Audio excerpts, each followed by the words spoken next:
B-roll. It'll come in from the music. You understand me, Barry Spears? I live in B-roll. My whole life is B-roll. You understand me? Suburban house, wife, kids, all the stuff. It's just suburbia all over the place. He's Barry Spears. I'm Louie Rabaut. This is a special edition of SoCal Saturdays, and that it is a SoCal Sunday. Merry Christmas to all of you. Happy Kwanzaa if you've started that, of course. Happy Hanukkah if you are doing any of those things. And if you're doing none of them, I hope you just got some time off. Day after Christmas edition, and of course a Malibu Day preview edition as well. We've been doing this show now for 10 months.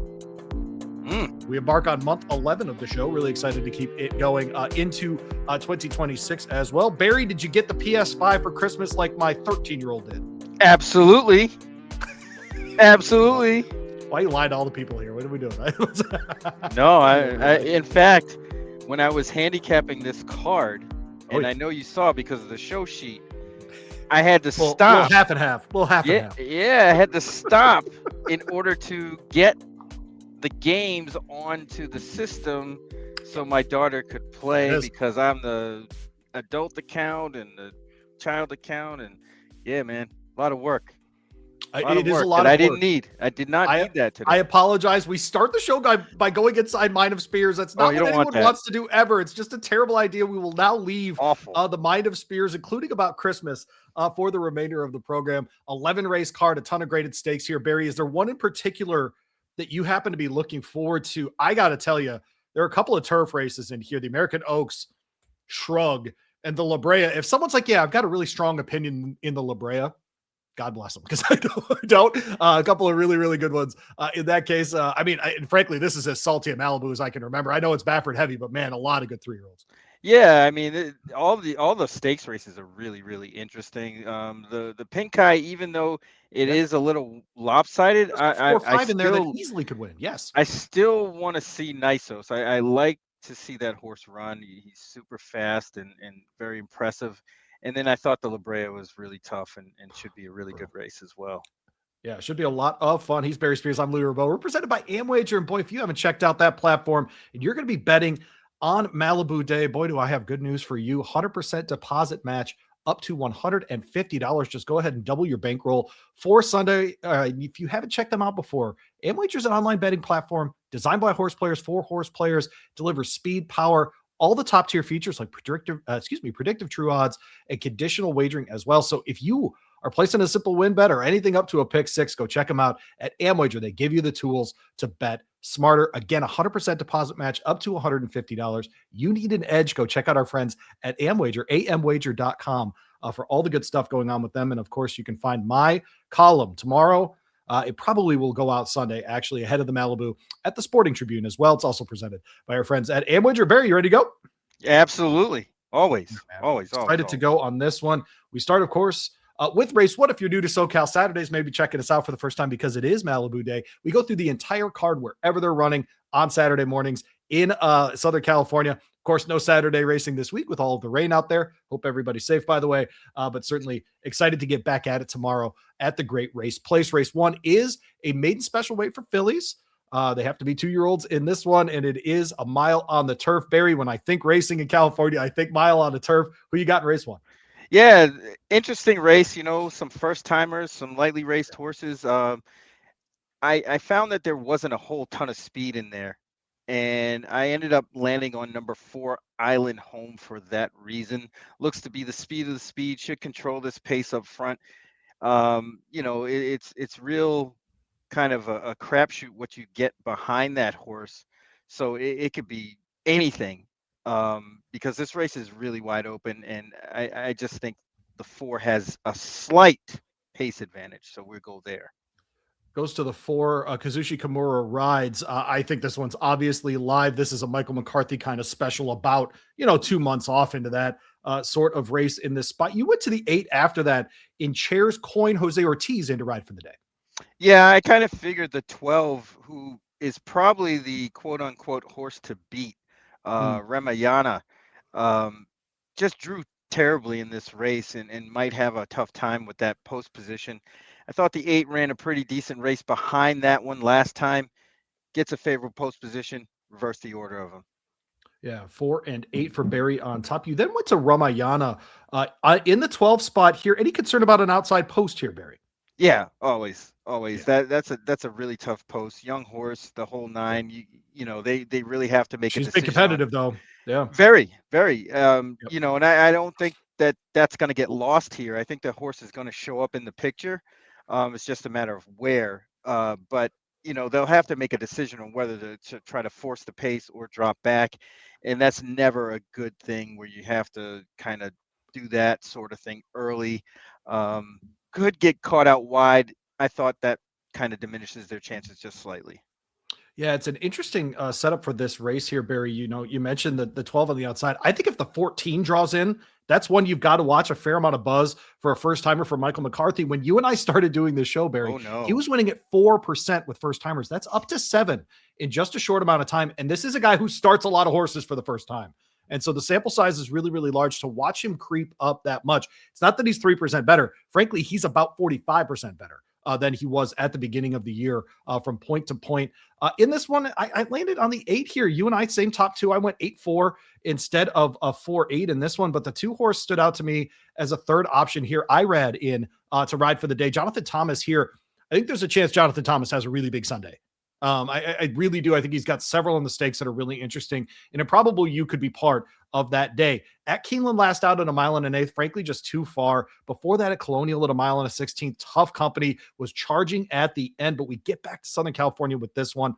Has been working at Santa Anita most recently, much more of a home game. Stop all the travel, late October until now, lay off a couple of months there. He hits at 18% over those kinds of layoffs in the 60 to 65 kind of day-ish range. And we're right in the middle of that. So I think he's going to be in a really, really good spot with this 2-year-old daughter of Improbable. How about that? Hitting the turf for this one, but she'll be out there. So I went, just so we are on record here, as I am a little rusty on this show.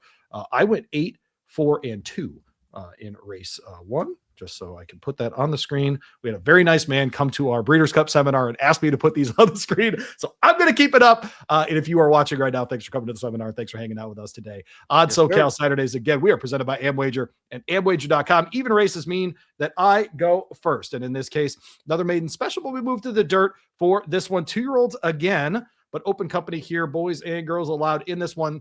Up to $70,000 for maiden special weight races this meet at Santa Anita. Hopeful that number will tick up even further. And we get a pair of interesting Bafferts in here, Barry, that I like a lot, that I know you're going to try to beat in the second leg of the early pick 5 here. But this Quality Road colt here out of Spendthrift, Winston Ave, an interesting one to me. The thing I'm fascinated by here, Barry, is Flavian gets the mount. And if you look at the running style, I went back and actually watched the first effort for this one just a couple of weeks ago at Del Mar. You and I this year have talked a lot about Umberto Rispoli on dirt horses. And this was a horse that he let get into 7th place, even though this one has really good gate speed. If you look at the works for this horse, this is one that can get out of the gate, be really, really fast. And he just isn't so fast out of the gate in dirt races as Umberto Rispoli, it seems at least. And so I love the change to Flavian Pratt here. I know it's chalky. I know it's Baffert in a main race, and it's a second timer, not a first timer. But I think that lack of someone like Pratt or Hernandez aboard did make a difference. And then the first timer in here, the 4-horse Newton for Bob Baffert. And Barry, longest best gate work is by Newton out of this field. Last out, 2nd out of 61 working at Santa Anita. This horse has essentially only known Los Al and Santa Anita throughout its life. A 2-year-old son of Munnings here, a $975,000 purchase at Fasig-Tipton in August. The SF Racing folks here, Barry, didn't want to debut him at Los Al. They chose to debut him at Santa Anita here. Might be one to watch, frankly, on the Derby Trail if they're putting him up like this.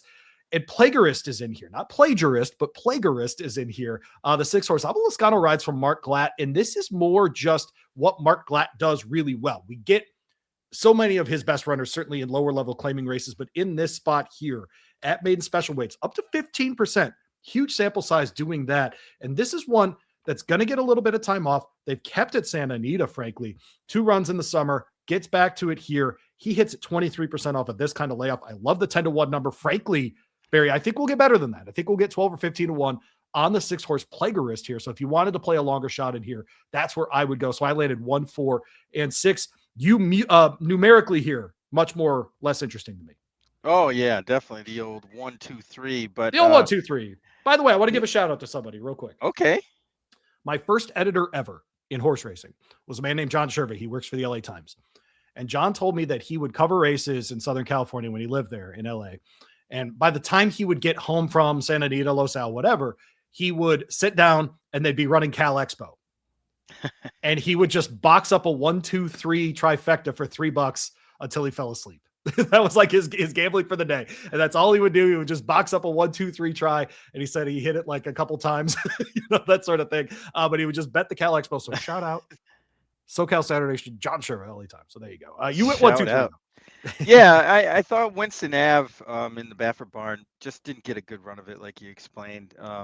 Not sure what the idea was for this horse to kind of drop back, but they could have got better position, and they finished up really, really well. So I think that kind of helps this horse in this race quite a bit. As you said, Newton is really, really fast, and I think Captain Shrev on the way outside is also just as fast. And I think the pace might heat up front. Winston Ave, if that is the case, will just fall into a dream trip here, and I think that is very, very likely to happen. 9-5 seems about appropriate. I think they're going to bet this horse down, but not too much. Newton does have some flashy works to contend with, and I'm sure a lot of buzz with that $975K price tag will catch a lot of attention. If Winston Ave goes off second favorite, that's really exciting, actually. I'm with you, especially if you like that horse. Yeah. What do you make? You've got 2 and 3 in here. The 2's a first timer. Let's go to another multiple time starter here. The 3 in Secured Freedom. Kazushi Kimura keeps them out here for Tim Yaktine, who is great on debut and then some reason not great at second starts. What do you like here, though? I thought the horse looked okay on debut, kind of flattened out at the end. I don't think Kazushi was going to push this one further than it wanted to go that day. But I thought ran a competitive race early in the race, was part of a big pack of horses, frankly, in that field of 10 that day. Do you like this horse coming off the second time here? Yeah, I do a little bit anyway. Kind of had a similar trip to what Winston had and dropped back and sort of made a run 3 deep, and it wasn't that effective. I think the post relief might make a little bit of a difference to get this horse into the race a little bit earlier and probably have a little bit more finish than some of these first time starters and possibly kind of finish ahead or around where Plagiarist would be as far as running style. Beyond that, it's really a toss up as to who's going to run up behind the winner here. 1, 2, 3. Is that your way of saying that in this race you're leaning on the 1 and essentially the 1 only?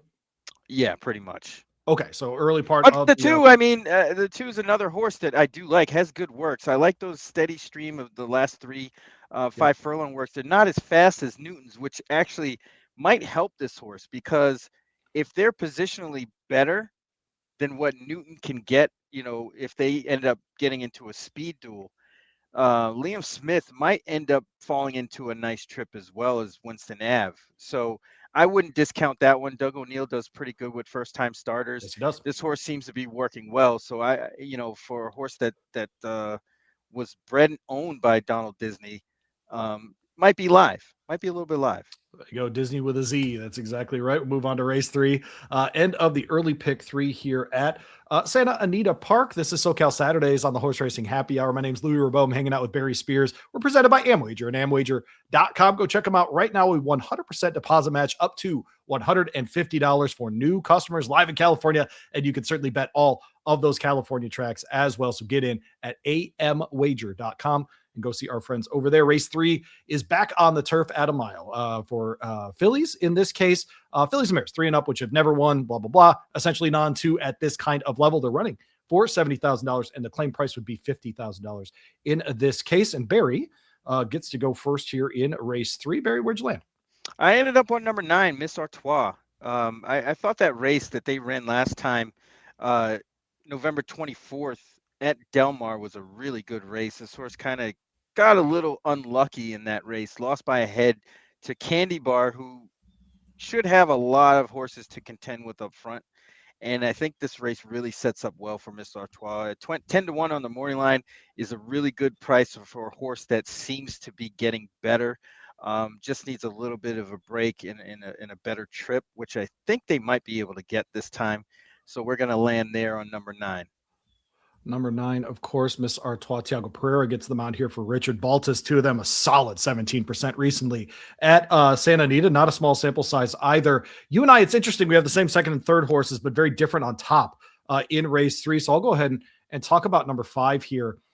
My top play here in Toes. This is one that's been running out east for Neil Drysdale at Aqueduct, but before that was running at Del Mar. So breaks his maiden, or her maiden, excuse me, 2 back at Aqueduct, going a mile and a 16th on the turf course there. They try a mile against winners for the first time, and a very, very good second behind Growth Trajectory there. Gets to keep Lasix here, all the things. And I'll be honest, this is largely a Flavian Pratt play. So I watched this horse out east, and I think it's a good one. I think Flavian Pratt elevates this horse within this field and should be able to get a good run out of her that way. But in race 3 here, Barry, you and I have the 10 and the 1. You went 110 here in this spot. So why don't you talk about the 1 horse up top here in Corporal Violet? 12-1 here. You and I like some prices in here. Yeah, Corporal Violet was one of the horses I did manage to connect with at the Breeders' Cup. That's right. Yeah. On the 30th, on that weekend. And this horse kind of impressed me. And I think they can continue this sort of run that they're on. I think they've been placing this horse in the right spots. They claimed the horse, put him in this kind of race twice, ran really well, got a great trip the last time. And I think they should be able to do that again. They're, again, not a whole ton of speed, but enough to where they can get good positioning and make a run at it. I think the rail draw actually helps this horse a little bit. I think 12-1 is a bit of a stretch. I think they're going to get bet down a lot more than that. Their recent form is very, very good. I agree. So I think they can pick up some pieces and get in the picture. Yeah, I mean, this horse just in the last 5 races, first, third by 3/4 of a length, first, third by half a length, and second by a head. I mean, this horse is incredibly competitive. And yes, is it different kinds of lower level optional claimers, etc.? Yes, this horse is in for the tag, right? Because she doesn't qualify anymore just to be in the optional group anymore. And so this is one that is dropping back in for the tag here, Barry. And I saw the note that Johannes was going to stud for $10,000. Someone should buy Corporal Violet for 50 grand and have a baby. That's my advice. Right. Yeah, do that. Daughter of Star Spangled Banner. She's been in the money over half of her runs on turf. 29 career starts, 15 times in the trifecta. I don't know. I think she's a cool horse, man. That's one I would be looking at for sure if I were breeding out west. I went to the 10 horse second. Barry went to the 10 horse third here in this spot, just to the outside of Miss Artois. Will break my perfect wave. Antonio Fresu gets him out here. He won this riding title last year, and so hoping to see him back in that kind of form. This horse was under Umberto Rispoli last out, breaking its maiden, going a mile at Del Mar. So 1 for 1 at the distance, never missed the board in 3 lifetime runs. 2 of those are sprints. We stretch out last time. It works just fine. Tim Yakteen back-to-back with winners is 21% as well. So I'm interested to see this one. I think my perfect wave, a daughter of American Pharaoh, fits into this one really well, Barry. Yeah, I thought the idea that Fresu kind of rode a few horses in here, including the one. Good point. Ends up on this horse of all the horses in the race. I thought that was very interesting considering how this race shapes up. I think this horse may have some upside. Might not win on Sunday, but might catch this one down the line. One to watch and hear from me is the 11 starts now. Irad picks up the mount. This one almost hit it a mile and a 16th 2 back at Del Mar in more of a stalking forwardly placed trip. Unfortunately, 2 of the 4 runs in recent times since September have been off the pace for this one. I think that I think Richard Balls is just going to go to Irad and say, get to the front. Be near the front, just do that and try to rate it out, because I think at a mile, this horse makes a ton of sense if you are willing to be way, way up front. With that one, we move on to race 4. This is SoCal Saturdays on the Horse Racing Happy Hour. He's Barry. I'm Louie. Thanks for hanging out with us. We are previewing Sunday at Santa Anita Park, of course, with the weather. They moved Malibu Day back to Sunday. You and I would have done this show, Wednesday, Barry? Does that sound right? Yeah. So now, back on a normal schedule here on a Friday at 2 Eastern, 11 a.m. Pacific. You're welcome to join us next week as we keep these going. An optional claimer here, 6.5 furlongs on the dirt on the filly and mare side of things, 3 and up for non-twos in higher level company, running for $70,000 again in this one. And Barry, another really competitive field in this spot for race 4. And I go first in the even number races. I go to the outside, or near the outside at least, for Diva Cat. Irad Ortiz picks up the mount from Mark Glatt, whose horse won on debut at Del Mar, came back at Santa Anita in October in an optional claimer at this kind of level, and was really, really good under Juan Hernandez. To me, the 12 doesn't deter me at all. This is one that gets out of the gate pretty okay. Not great, but can duck behind if it needs to. And then Irad just going to have to do the work from there. I love the 6-1 price. This amount of time off is what Mark Glatt does the best, 23% off of a 2-month layoff like this. I think this is a great spot for Diva Cat. So I'll go 12, 6, and 8 in here. The 6 is Timekeeper's Charm. Another longer odds horse here, 6-1 for Steve Knapp, who was last seen in a 4th place finish by 2.5 at Del Mar. But before that, did her best running ever at Santa Anita in a maiden special weight, won by 5.5 lengths. Picks up Joel Rosario for the mount here, Barry. I really like this one in this spot as well. So again, 12, 6, and 8 for me in this spot. I know in race 4, you landed even further to the outside in the 13. So obviously outside post position, not bothering you. No, not at all. Wish They All Could Be is, in my estimation, a really good drop down in class here. You can see this horse ran at this level 3 times in 2024 and won twice and finished second by a length and a half the 3rd time, or actually 4th time. There was 4 times on the page, and they finished second twice and won twice. So that tells me that this horse really fits at this level. If you go through everybody's past performances, there's nobody that really stands out. I think this slight drop in class makes this horse have a little bit of an edge over a horse like Diva Cat, who I think is going to get bet here quite a bit. They may end up being favored in this race over, let's say, Rizzleberry Rose. They might be close, and that leaves the 13 as the kind of 3rd horse who will get the 3rd, the 3rd choice money and be a better price. You can see they ran behind Formula Rossi back in August at Del Mar. I don't think anybody can mess with that race in here. Yeah, no, I think that's probably right. So 13, 2, and 12 for Barry in here. The 2 horse is an interesting one here, Barry, in Rizzleberry Rose. You like that name at least? Yeah, absolutely. I picked that horse the last time and fell short. This. Yeah, I mean, they really had their chance, and that's why I'm going away from them this time. I think that was the time to have that horse, and they didn't win. So this time we're going to go to the outside. Stays in the 20 level, 13, 2, and 12 for Barry in a race 4, 12, 6, and 8 for me in a race 4 as well. We'll move on to race 5, end of the the early pick 5. It does start another $1 pick 3, $1 pick 3 minimums at Santa Anita this meet. And of course, $3 pick 3 minimum for the final 3 races on the card. The first of the graded stakes is the Mathis Mile. It's grade 2. It's on the turf.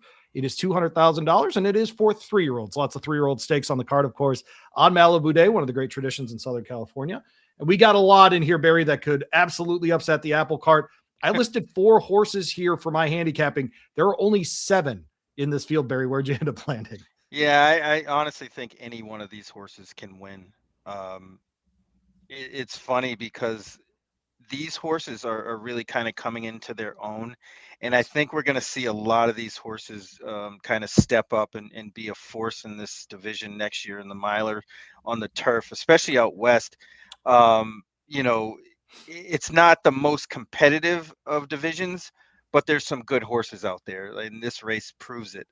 I ended up on the 5-horse Friendly Confines, only for the reason I think this horse is going to control the pace. I think they're a little bit faster than Lyle the Crocodile, who really doesn't want the lead. I think they sent the last time to see what they could get out of it, and it didn't work out well. So I think they're going to go back to their normal tactics. If that does happen, Friendly Confines might be the controlling pace here. I'm not really sure if they're better than Tempest Volat as a whole, because if Tempest Volat kind of sticks to this horse, I can see that horse winning, just being a little bit better. But if the pace kind of develops the way that Friendly Confines likes, I think they're going to be tough. So it's really a toss up between those 2. Namaron, who I have there as well, 3-2 on a horse in this race doesn't seem very Yeah, it's not favorable in advantageous. any Yeah. means, Yep. because it's just these horses are too closely matched. Any one of them can win. You make me feel bad about my pick here, Barry, but I did go with the 3 on top here, 3, 7, 2, and 5 for me. I'll talk about Nameron a little bit. This was one in the Twilight Derby that if that race was at a mile, it wins, right? I mean, he just does. Yeah. And that was Hector Barrios, and I really like Hector Barrios, but we get Flavien Prat back here. This is one that going left-handed in a grade 3 in Germany before coming over, they went to this horse. Adrian Beaumont, who schedules the international runners at Kentucky Downs, went out of his way to get Nameron to come over to North America. Thinks a lot of him. Going left-handed, I thought showed himself very well in the Twilight Derby last time. Just didn't like the mile and an eighth. I think the mile's much, much more up his alley. I think that Flavien Prat's going to give him the best possible ride here. And so while I absolutely agree with you that 3-2 isn't the best, isn't a price worth playing in this version of this 7-horse field in the Mathis Mile, he's still the best horse for me here. And so I'll land on him that way. But 3, 7, 2, and 5. I'll go to the outside for Maz, who ran second in the aforementioned Twilight Derby, tried the Hollywood Derby last time at a mile and an eighth, and it's just too much distance. You go back to an optional claimer at Santa Anita at a mile, the horse hits. I just think that this is much, much more of what this horse wants to do. I get Jose Ortiz to try to, because this is one that's going to need to work out a trip, Barry. This isn't one that's going to be able to stay up front. It's not one that starts well. It's one that's going to need to work out a trip. So I don't mind the 7 post here, frankly. So I think Jose can tuck in behind and then do the best running later. And so this is one training at San Luis race seems to be in good shape. Michael McCarthy always seems to pick off this kind of race on this kind of day. And so don't color me surprised if we get the 7 in the second spot there. But I went 3, 7, 2, and 5. You heard about the other runners from Barry on my list as well. But I'm with you, Barry. Largely, this is a field where any of the 7 win, I'm not stunned. Yeah. I mean, it's a real competitive event. To your credit, your pick is probably not going to be 3-2. So I agree. You're going to get a higher price than that, which, should help you out there. That was a positive trip inside the mind of Spears. He complimented me on my pick there. There you are. He didn't call me a chalk eater. How about that? Race 6 is up next. Not yet. Laffy Pikai Jr. is the grade 2. In race 6, we're back to the dirt mile and a 16th for this one. And this is for 3 and up. This is kind of the year end. This is their Clark out west, if you will, that kind of thing. Grade 2 here, $200,000 on the line. The return of Nisos in here, Barry. I know you're excited to see him. Was that finish in the dirt mile one of the best finishes you've seen in person in your life? Yeah, it's got to be up there. It's way up there, yeah. Because they were going really fast. You see races like that where the horses aren't going so fast, but they were really, quote unquote, throwing it down. It's a great point, dude. And they were finishing. Oh, that was a tight finish. Yeah, they were going 3 miles an hour. Yes, right. No, you're right about that. Yeah. But yeah, it was one of the more impressive kind of grade 1 races I've seen. I am unbelievably boring here. I'm not even listing a third horse. This is 1-3 for me, and I'm going to walk away. Barry, my only question is, do I also play Nevada Beach? And instead of making the case for Nisos, Barry, I'm going to make the case for Nevada Beach. And the case is very simple. When he's up against this kind of company, he wins at Santa Anita. Okay. So he won the Goodwood against a Full Serrano and a Privman. Last time I checked, Full Serrano was a Breeders' Cup winner. Okay. He goes the mile and an eighth in that race. No problem. The mile and a 16th shouldn't be an issue here. I think it's telling that they've gone to Juan Hernandez with this horse, because under Mike Smith, the horse ran exactly the same, right? The running style was the same, all of the things. But I think they have ideas about this horse as a 4-year-old, and they're using this race as a test, because I think they think he's an Ali Sheba type horse. Probably not a Met Mile horse. I think they'll reserve that from Nisos at this point, right? With journalism, that kind of group. But I think Nevada Beach for them is the Ali Sheba, the Whitney, those kinds of races. And I think Baffert's trying to figure out who that horse is going to be next year. We've seen others that fit the bill there, but this is one. Ran in the Goodwood, ran in the Breeders' Cup Classic, ran in the Native Diver just to get a race in. I think it was for this one. I think that was a warm-up for this one. I don't think he was all out at all in the Native Diver. And so look for him to be a lot better in this one, in my opinion. I'll go 1-3 here, Barry. I'll make case for Nevada Beach. Are you buying my case for Nevada Beach? Definitely not. For it not his stablemate, he probably would win this race. But Nisos is just super fast and super sharp, and always has been and probably always will be. Kind of one of those things where what you're going to get when Nisos gets on the track. Yep. I think he's just one of those kind of animals. Nevada Beach is just a cut below. Probably needs a race like this as more of a confidence builder. And like you said, I think they're setting that horse to run some better, And you know more what? classic, I skipped classic over it. sort of races. This is Baffert's. I mean, Nevada Beach is his big cap horse, right? I mean, he's going to run in March in the big cap, right? I mean, Right. I left that out. That's stupid. Obviously, he's the big cap horse for them. And so, no, I think you're right. I think they're setting him up to be that kind of horse in the spring, and they know that Nisos does a different thing, either at a mile or shorter. And they're going to set him up that way. We'll see Nisos again in the Churchill's Downs on Derby Day, that kind of thing. But yeah, I got to say this though, Barry, for all of the hand wringing, consternation, etc., that all of us had, and rightly, by the way, about older horses not running. It is so cool that Nisos is back already. Yeah, absolutely. It's cool as bleep. I don't care that it's killing. Oh, I do care. I care that it's killing the odds, but I would rather he run than not kill the odds. Essentially, is what I'm getting at. I mean, look at his resume. I mean, his only blemish is a sloppy, messy track at Churchill where he just missed in a 3-way sort of dead heat, almost. with two of the best horses of the year. Absolutely. I mean, just two of the very best horses of the year that will get votes for older dirt mail, all the things. Yes, correct. I mean, so no, it's no shame in the game, as we used to say in 1993. How about that? No shame in the game. What you know about no shame in the game? Nothing, Barry. All right, nothing. Absolutely nothing. You know what we're doing, Barry? We're going down the hill because God is good. We're going down the hill. Race 7, optional claimer, non-twos. We're going down the hill, people. This is for 3 and up. They've never won 21 G's or whatever those things are. We're running for $70,000 like every other race on this card that isn't a stakes race. And Barry, buddy, if you want to blow up the late sequence here or the all turf pick 3, which is part of this race, $3 minimum, races 7, 9, and 11. If you want to play the pick 5 here for 50 cents, this might be the race where you got to spread. Absolutely. Not going to lie. This race gave me fits. It could go so many different directions. Let's go. Even a horse like the 2 Sneaking Candy could get a good trip and win this race, even though they just broke their maiden. I mean, you can't say that horse has no shot here. So I opted to kind of throw one downfield. I went with the 4 Proof He Rides. I thought this horse ran pretty good on the flat 6.5. But I also think that going down the hill might help this horse, especially with a slight kind of drop down. I know this is more of a condition claimer than it is an open. And this horse came from that 40,000 at Santa Anita back in October. Ran a really good race there. And if you put that line through the 5 furlong race at Del Mar, which I really don't think they want. I mean, I know they won at that distance at that track before, but I don't think that's their best distance. I think this would probably be their best trip, 6.5, whether it be on the flat or down the hill. I'm going to give that one a shot at 10-1. Mullins claimed this one. He does a really good job off the claim. No doubt about it. This horse has a couple of bullets going into this race. Since then, I think all systems are go. If that horse breaks out at 45-3, Barry, it's over. Let's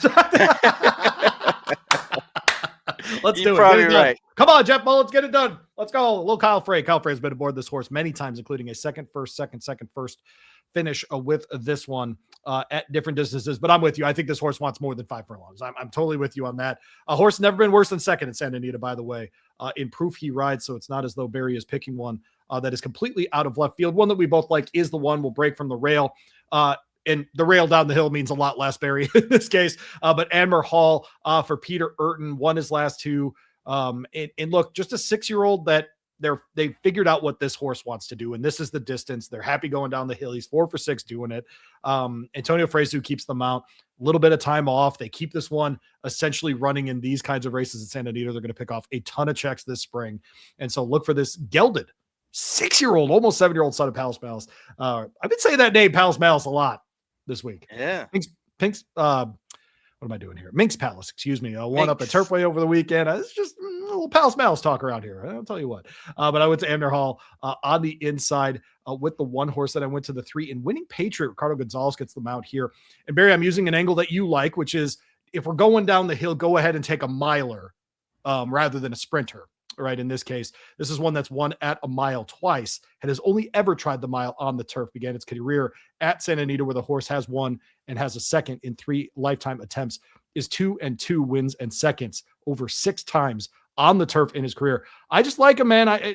Look, a cheap cow breeding job here out of the own barn, a little $5,000 breeding job here. But man, I think this horse fits really, really well in here, even though it hasn't been down the hill yet. So I landed 1 and 3 on top of the 8 in the third spot. I know you went 4, 1, and 6 here. What do you say about the 6th horse here in Mescalero? Yeah, ran good first time out back in September, 6 furlongs, 1 going away.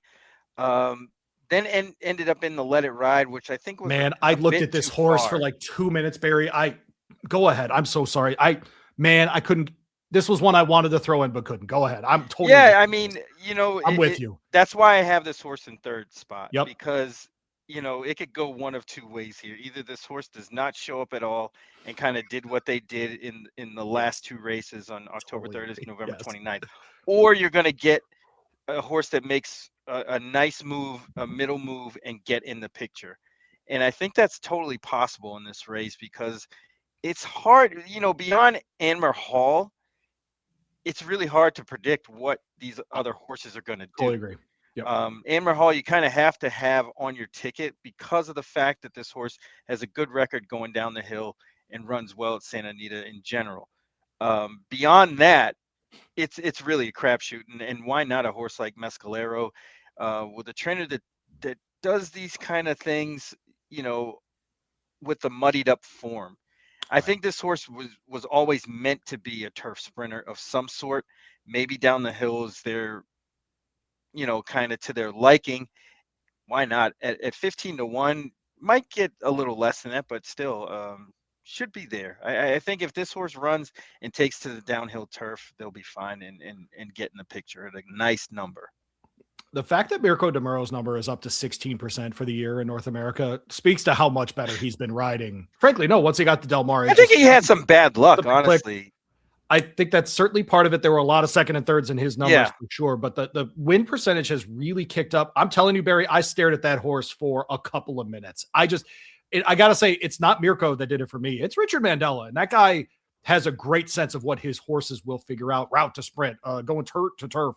All of those things, all those numbers for him are good, right? When he moves surfaces, when he moves distances, he does a really, really good job. And I kept staring. You said something that I disagree with, so I want to get into that real quick. You said past the 1 horse here in Anmer Hall, there isn't really a lot of form going down the hill. There's one other horse that has it, and it's Mucho del Oro in the 8. Edwin de Maldonado rides for George Papadopoulos.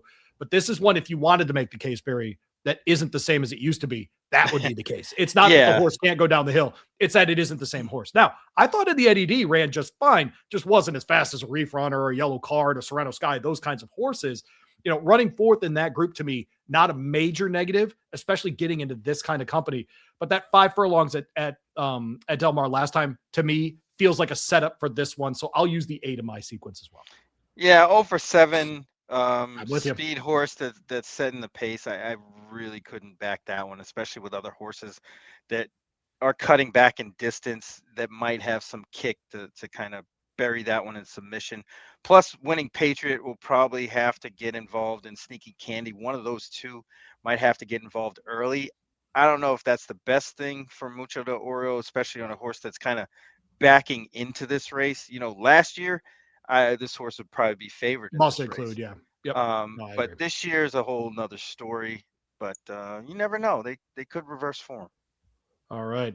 Let's start getting into races that Barry and I really don't agree on. And that starts with race 8 here. We move into the late part of the card here with the grade 1 La Brea. And frankly, it's not just that Barry and I disagree on this race. I think the bettors are all going to disagree on this race, which is very good news for all of us, frankly. A lot of alums of races like the Kentucky Oaks and the Kentucky Oaks Trail, etc., in this field. So you'll probably recognize a lot of the names. But the grade 1 La Brea is run at 7 furlongs there at Santa Anita Park on the dirt. It is for 3-year-old fillies, and it is a $300,000 race. We see Simply Joking, who did run earlier this year in both the Fantasy and in the Kentucky Oaks. We get 5G in here, of course, who we saw in the Honeybee and in the Gulfstream Park, winning the Gulfstream Park Oaks, frankly. Usha is in here as well. We just saw her in the Raven Run. And then some others that are trying to step into graded company for the first time as well. Very odd-numbered race. Just kidding. It's even. It means I get to go first. And so in race 8, I landed on the 11. Silent Law. Look at me throwing one downfield. Joel Rosario picks up the mount for the horse that will break from the outside. I just saw this one in the Chillingworth at Santa Anita in October, and I was impressed with the break.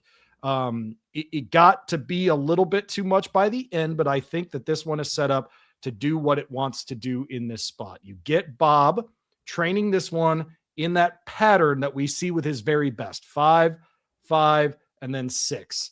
And what was the 6? It was breaking from the gate and a break at 111 and 3. If the horse does that in this race, it's got a serious shot. I like the break from the outside.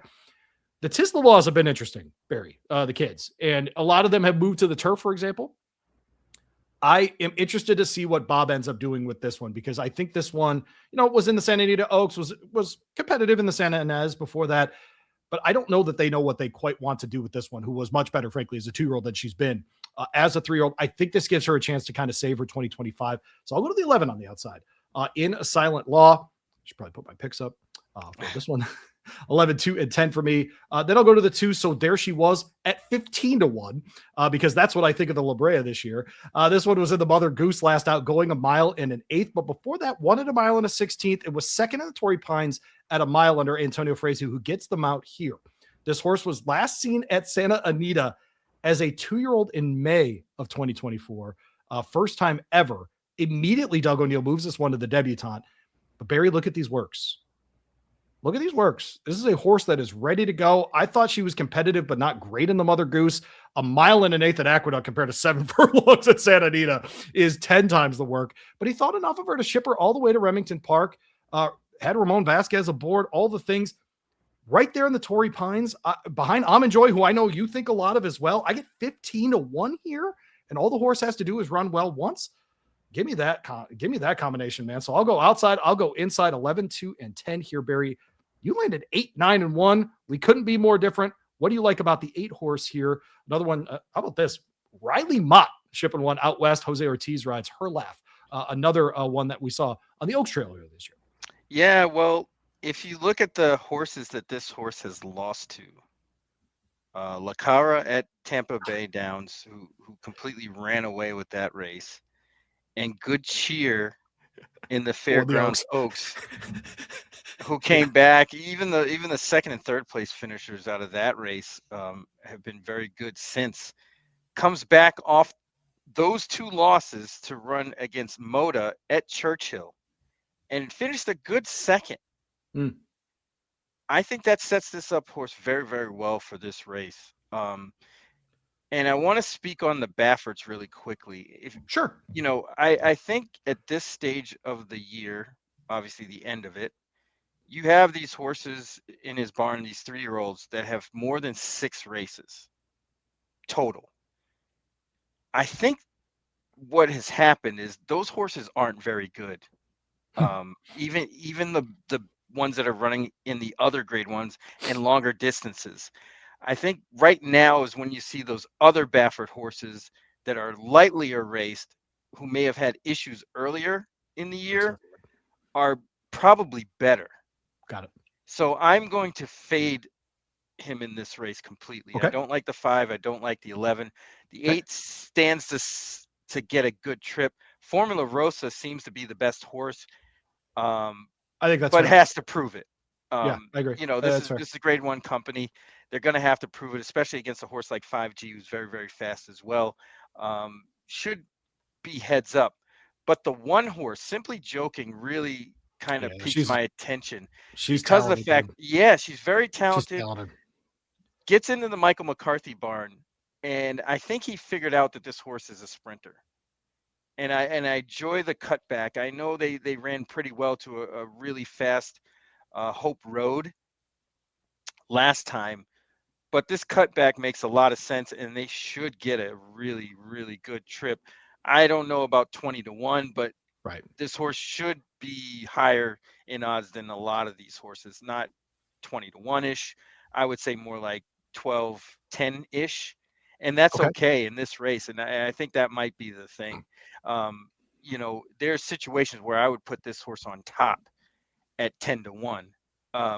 But I think the 8 stands a better chance all the way around because that's the horse on the rise. By the way, simply joking, never been in a race that isn't a stakes race. Broke her maiden in a stake going 6 furlongs at Fairgrounds. They bring her back in the Silver Bullet Day over 2 turns. She wins that for fun. Okay. Then they run her in the fantasy. Who does she lose to? Quiet Side. Like you mentioned, Barely. she runs in the Kentucky Oaks. Yeah, barely is a good point, by the way, by you. Barely loses that race. And then she comes back in the Bayakoa. She gets out west. She goes to the 2 turns at Del Mar. Frankly, if that's not a 2-turn race, Barry, she probably is right there. Right. And so I'm with you. She's obviously talented. And frankly, when she was in the Beckman barn here in Louisville, he just started her first race ever, straight up in the stakes. I mean, she just straight into it, and he was super high on her to begin with, and so obviously a lot of talent there. So I'm really fascinated by her. I gave her out as kind of a wise guy in the Oaks this year. That part did not work out, but I do think a lot of her talent. I also went to the 10 here. I just wanted to mention in Magnificat because it is a 20-1 horse as well. Oh, yeah. Barry, are you proud of me? I went 10-1, 15-1, and 20-1, little brand. Yeah, are you proud man. of me or what? What's going so on here? Proud. I see.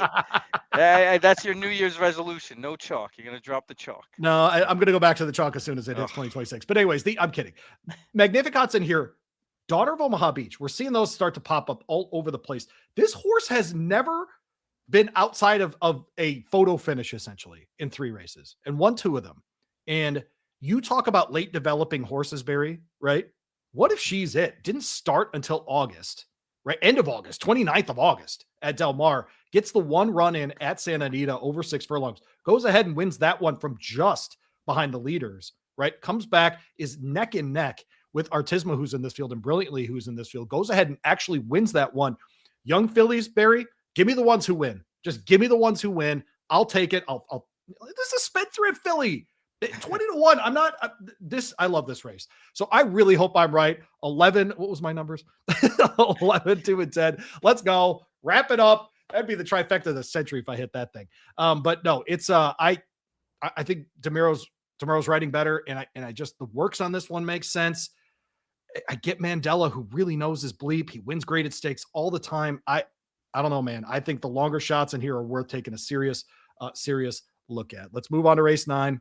This is the late pick 3. If you have not played the pick 3 in Southern California of late, outside of Los Al, it is a $3 late pick 3 with a 15% takeout. Certainly one of the better values in horse racing right now in your betting. And certainly it's also the leg 2 of the all turf pick 3. Barry, I think that all turf pick 3 I might be slapping that one on Sunday. Gotta. I like these races. I really do. This is another one that I am very, very excited by as we move on to race 9. Another stakes race here. It is the Grade 3 San Gabriel. This is for 3 and up, going 1 1/8 on the turf course there at Santa Anita Park. They essentially start in the dirt and get onto the turf right away. Barry, where did you land in this one? I thought another just fantastic race. And when I talked about Jonathan Thomas earlier, this might be where we see his name again. I actually went and landed on number 7, Suchet. I liked that race last time at Del Mar in that optional claimer 50,000. Sets this horse up well for this one.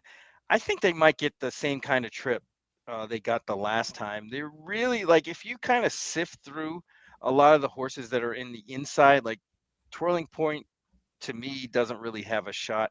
Mondego is interesting, but still doesn't really have a running style. I would say they would need a target. Endlessly hasn't really shown up since this Jeff Ruby Stakes.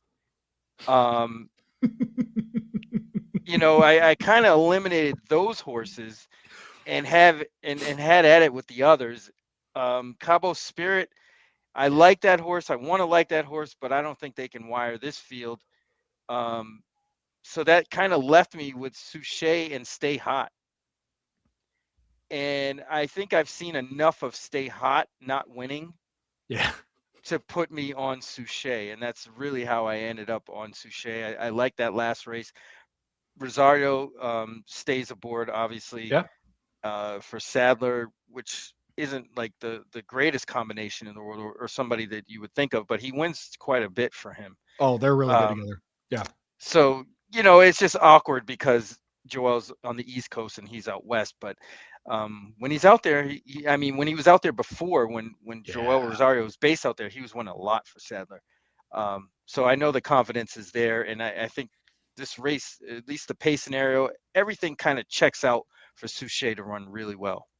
The other thing about Suchet that stands out, Barry, and we made a lot of, we had fun with it when I had Ethical Diamond in the turf over the Breeders' Cup. And one of the things I looked at as far as the form from overseas for Ethical Diamond was his last 2 races were in Group 1s, and they were both races where they booked Bill Buick. And if you look at Suchet, this was a horse that they booked Christophe Soumillon on multiple times. A few times.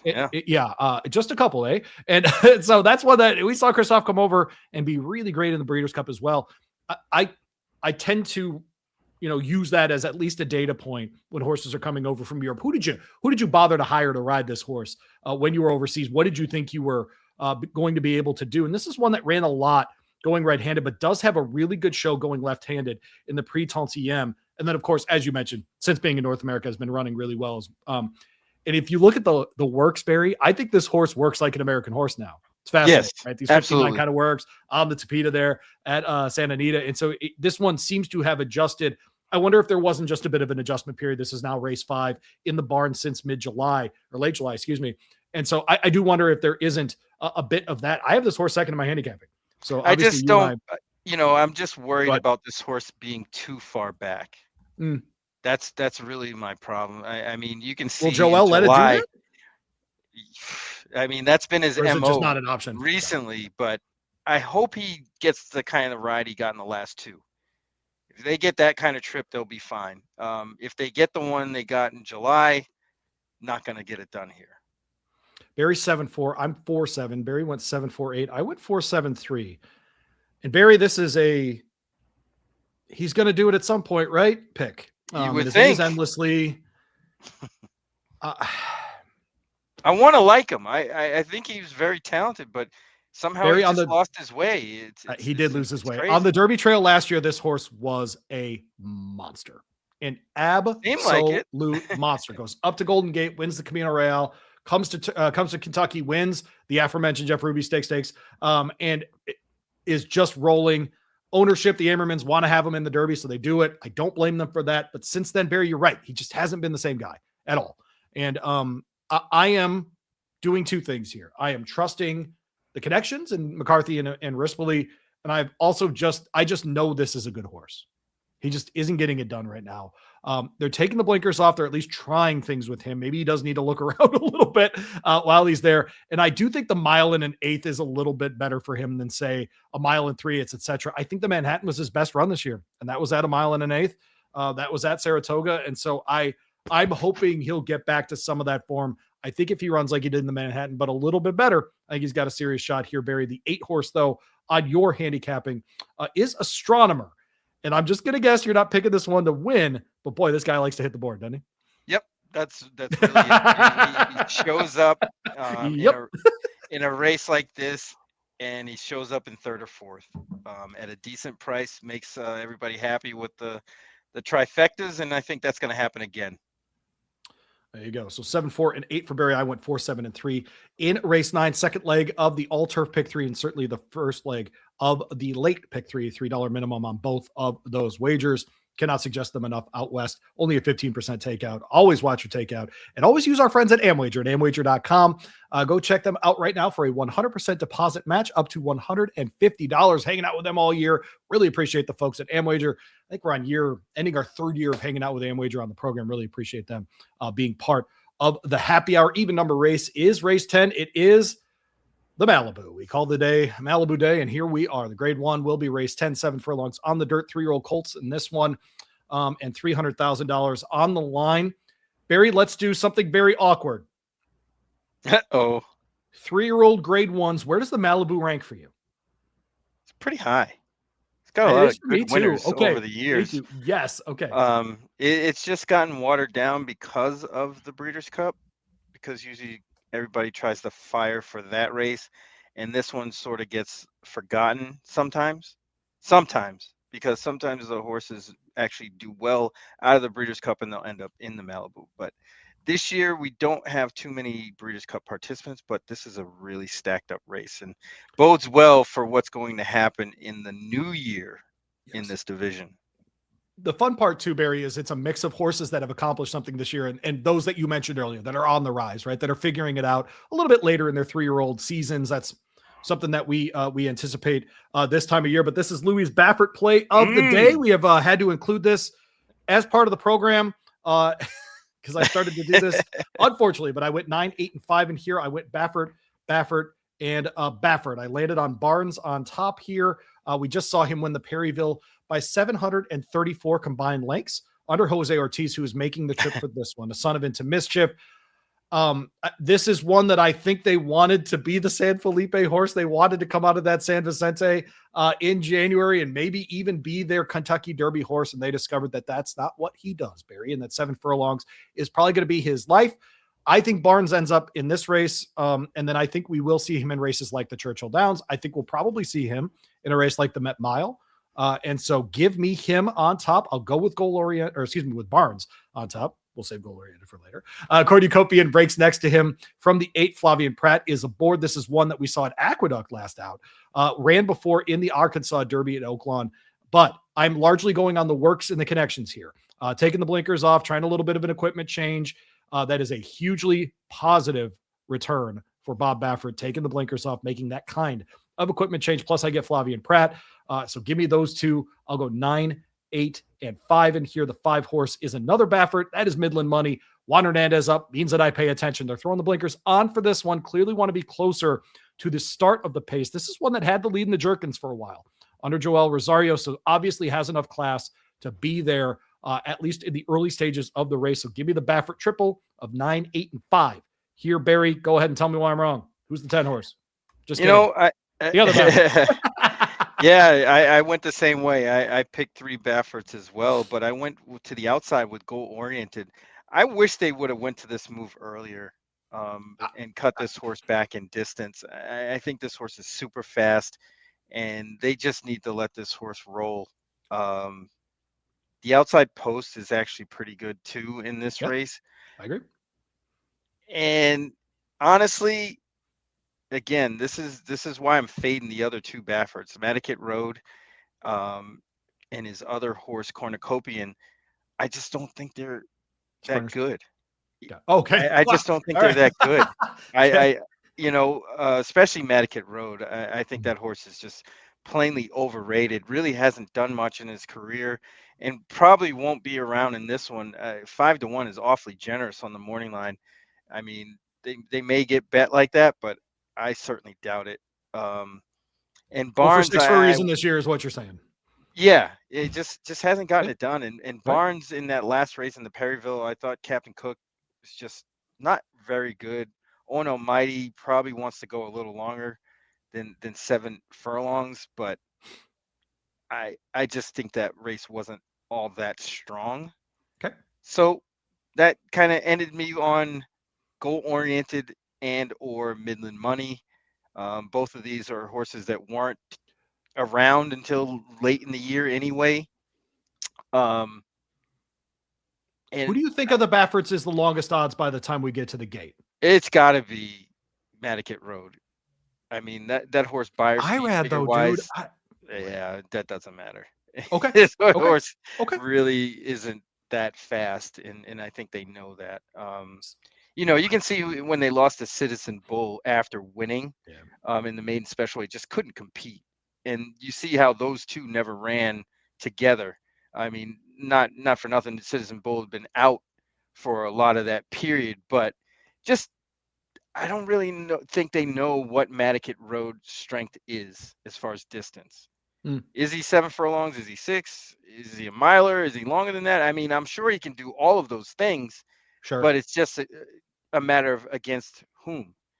And I think he's over his head in this. I think his stablemates are better, personally. All right. There you go. Yep. But I think Barnes is definitely formidable in a spot like this. They may have topped out the last time. I think they may have run too good. That's why we got a little bit of a layoff into this race. Could win, but I would want higher than 3-1, honestly. Let's go through the field because this is the last dirt grade 1 for 3-year-olds this year. Son of McLean's Music, Modus Bestia is going to break from the 1. Edmund Maldonado for Richard Baltas. This is a fast horse here, Barry. Frankly, You know what I love that Baltus did last time? Took the horse off Lasix for the last race to prep for this one. What did the horse do? It won, right? I like the look forward here from Richard Baltus. If Flavio were still aboard, what would the morning line be? It's not 15-1. No, he's probably be half that, probably less than half that. I'd say 4 or 5, depending. Okay. Is Maldonado half the rider of Pratt? Because I don't think he is. I think he's way better than that. Is Modus Bessie an interesting one here to hit the board at least? No. Okay. Too fast. I mean, he's got to get in front of horses like Madicat Road, Cornucopian. I just don't think he can do that. Yeah. Yeah. I think much of his best running too is at Del Mar. Right. And I think sometimes that matters as well. Point. We'll see if he bounces back at Santa Anita, where he has been working. So hopefully he's good there. Spinard will break from the 2 Tyler Bays for Dan McFarland, who is 1-for-1, in his graded stakes career. How about that? You know what's better than 100%, Barry? Bleeping nothing. Zero. Oh, man, Dan McFarland out here spanking people. That's right. Got $30 on your bet there too, by the way. What do you make of Spinard? Do we give him much of a shot coming out of that is Zia Park? No, thank you. Okay. Madicat Road, we already talked about. Speedy Wilson will break from the 4 here. Phil D'Amato and Armando Ayuso. This is one that just won at Del Mar, going the 7 furlongs. 3 for 3 at the distance. Chance to hit the board here? If you call finishing 4th hitting the board, then yes. The 6 horse is Berlin Wall. Steve Knapp trades here. Tiago Pereira. Last time we saw this horse was at 6.5 furlongs, won by 1 billion lengths, running without Lasix for the first time. What say you about Berlin Wall? No, thank you. And I don't know how that horse is less than Smooth Cruising. But I agree. Smooth Cruising up next, who I thought didn't show poorly at all last out in the Santa Anita Sprint Challenge. That's a grade 2, by the way, for 3 and up. Gets back to 3-year-old company. Smooth Cruising, is this the one that blows up the trifecta? Nah, he can finish 4th.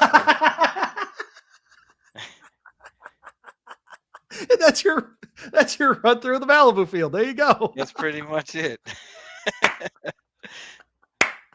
Oh, that's the good stuff. By the way, we just went over 1,300 live viewers right now. We appreciate everybody hanging out with us here on SoCal Saturdays. We're here every week at this time previewing the card in Southern California. All of the races on that card, and that means 11 this week. And that is, look, the last grade 1 on the card is another 3-year-old grade 1, but we move over to the Philly side of things. We move over to the turf side of things. 1.25 miles in the American Oaks. It's a grade 1. It's presented by Cy Games, by the way. $300,000 on the line here. Barry, we start on the dirt.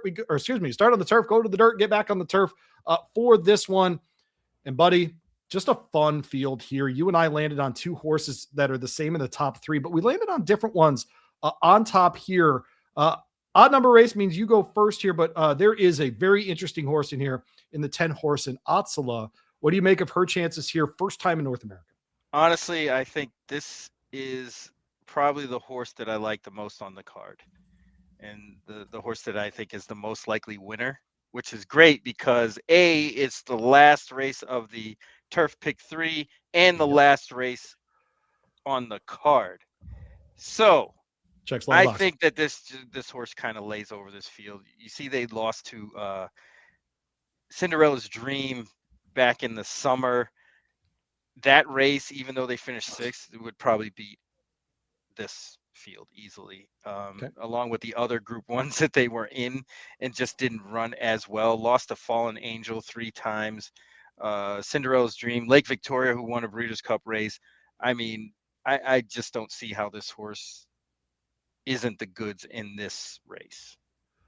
So Barry goes 10, 3, and 9. Tell us about Cliffs. Jose Ortiz in to ride for Cherie DeVoe. I will say this. Cherie's greatest stakes number at 11% is excellent. I want to be very clear. She also doesn't just ship for no reason, right? This is a horse that we saw at Churchill to break first run, moved up to Saratoga as part of their program, breaks a maiden, eventually on turf, kept her, on turf since then. It's been running at Saratoga, then moved to Churchill last out and did win in sort of a stalking style last out. What do you like about Cliffs here? I think they like this horse from the get-go. They did. After they broke their maiden at Saratoga, they win that $100,000 optional claimer, ran really, really good. And I think they figured out at that point they have a nice racehorse on their hands. Came back in that race November 7th at Churchill, won. And I think there's some more improvement there. And I think that's precisely why they're in this race. I think this horse can come out of that one, run big. I think the stretch out in distance makes a lot of sense too. This horse should be able to run all day, I agree. out of Omaha Beach and the Arch Dam. They It's should pretty be good. able to run all day. Yeah. And she does, like you were alluding to, she does ship with purpose. And I Yeah. think this is a really No good doubt. spot for a horse like this. Yep, trying the grade one company for sure. Can never blame ownership for doing that kind of thing. You landed on the 9 in the third spot. That's part of my handicapping as well. So I will go ahead and steal the spotlight for a second. I went to a different spot on top here, and this is a jockey play. I won't lie to people. Flavian Pratt picks up the red carpet 5th place finisher in Will Then. Jonathan Thomas trains here. That race was at 1 mile and 3/8. We get to go less distance here. This is a horse that's twice been on the lead or near the lead of stakes races there at in Southern California, I should say. The China Doll, of course, got the lead late and just kept it under Roberto Rispoli, pulled away at 1 mile at Santa Anita earlier in this year in March. But this is one they tried at the Edgewood. They tried the San Clemente, the grade 1 Del Mar Oaks, etc. If we get that run again, Barry, in the Del Mar Oaks here at 1.25 miles, I think this horse can win. And so I'm very hopeful that she'll do exactly that. A Daughter of War of Will, who we saw win on a lot of different surfaces, pulpit on the dam side. So like you just mentioned, in another case, I think distance not an issue for Will Then in the spot. I do worry about 1 for 6, but I do get the 1 win in that China Doll. The only time over the track there at Santa Anita has been working well at Santa Anita as well, has been out west. I think this horse moved out west in mid-October in anticipation of this, or after the run at Woodbine, excuse me. So this is one that they've been trying to set up a home game for. So I'll land on the 2 horse here for Jonathan Thomas, who I'm hoping will have a reasonably good day. I did have your 10 horse in the second spot here because I agree with you, Otzela. My only reservation is that Baltus hasn't turned around the last 6 first timers from coming to North America. But this is one that feels different, Barry. I agree with you largely. Left-handed, especially in the matron, was right there at 3 and in a length and a quarter in third place behind Fallen Angel, who is clearly the class of those races as well. Winning going straight, winning going left-handed. If you can run third in the matron, I'm with you. Largely speaking, it's going to translate over here. Yeah, I think it is. They just need space and opportunity. You know what I mean? Yeah. Space and opportunity. Oh man. All right, Barry. Well, that has wrapped up another edition of this thing we call SoCal Saturdays. Of course, a Sunday edition of the program as we are looking forward to Malibu Sunday. Your most likely winner on the race, the card is in the last race, Otzela, yes? Absolutely.